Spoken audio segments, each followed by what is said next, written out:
Hey, what's going on, everybody? It's Justin. It's Saturday. That means we're back at the movies for another review. And today we are going to be reviewing the 2022 Scott Derrickson directed The Black Phone, starring Ethan Hawke, Mason Thames, and Madeline McGraw. Now, I remember seeing the trailer for this movie back in 2021, and I couldn't wait for it. It looked so good, and I'm a huge fan of Scott Derrickson, going back to The Exorcism of Emily Rose, which I remember seeing in theaters, and Sinister. And what I love about him is his movies don't rely on the jump scares that modern horror movies do. It has those, but it's that slow build, very old school style of horror where there's you have to please the modern horror movie fan with the jump scares, but it also targets fans of classic horror movies, the ones that have that slow build, that tension, and that's what made me gravitate towards The Black Phone when I saw the first trailer. And every time they kept pushing it back because of the pandemic, I was like, oh, come on, I just want to see The Black Phone.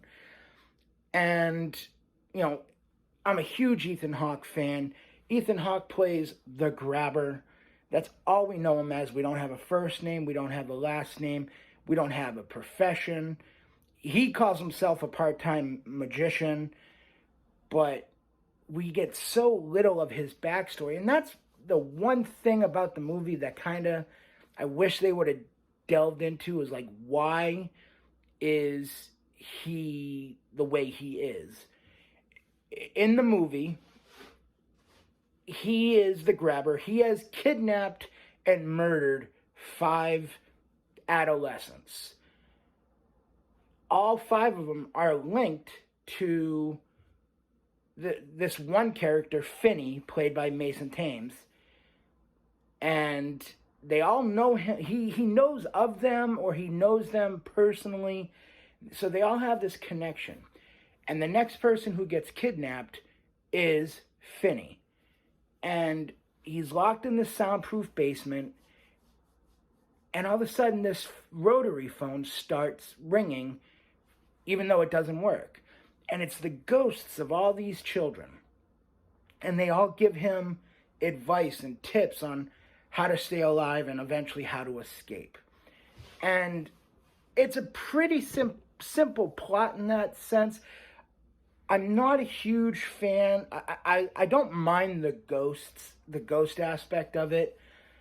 I wasn't a huge fan of the Gwen character, played by Madeline McGraw, being basically a telepath or a psychic rather, that can, has these dreams and it predicts what's gonna happen, or she sees what has happened even though she wasn't there. That I could have dealt with, less with.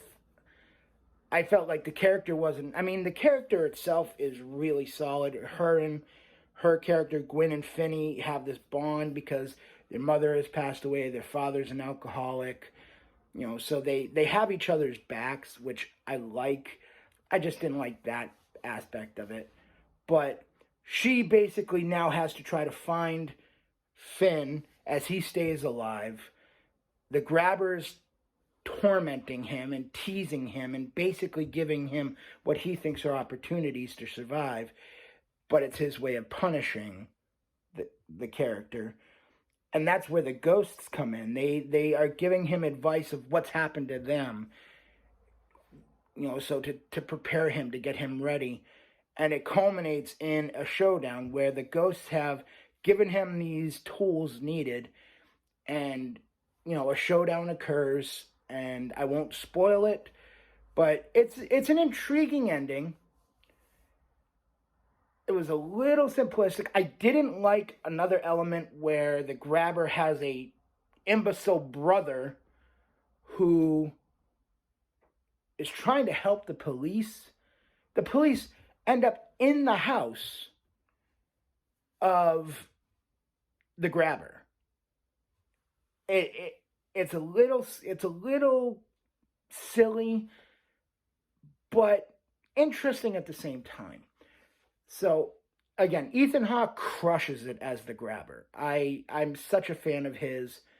Like I said, Sinister, The Purge. He's such a fantastic actor, and he was so good in this role.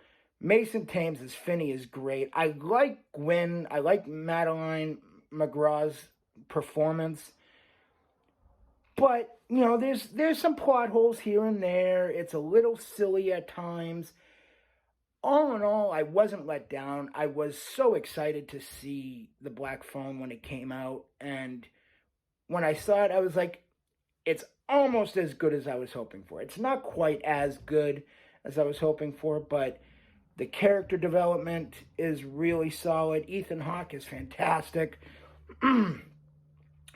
Because of that, you know, there's just it's just on that border of being a great horror movie, but it's not there.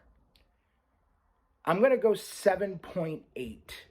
I think it's a fantastic modern horror movie. A movie that relies on story building as opposed to jump scares. And because of that, I'm giving it a 7.8. I think that's a really solid score for a modern horror movie. I'm confident with it. That's what I'm sticking with. The Black Phone, 2022. Another awesome directorial piece by Scott Derrickson. 7.8 is my review. If you like this video, please consider hitting that like and subscribe button, and I will see you guys next time at the movies. Take care.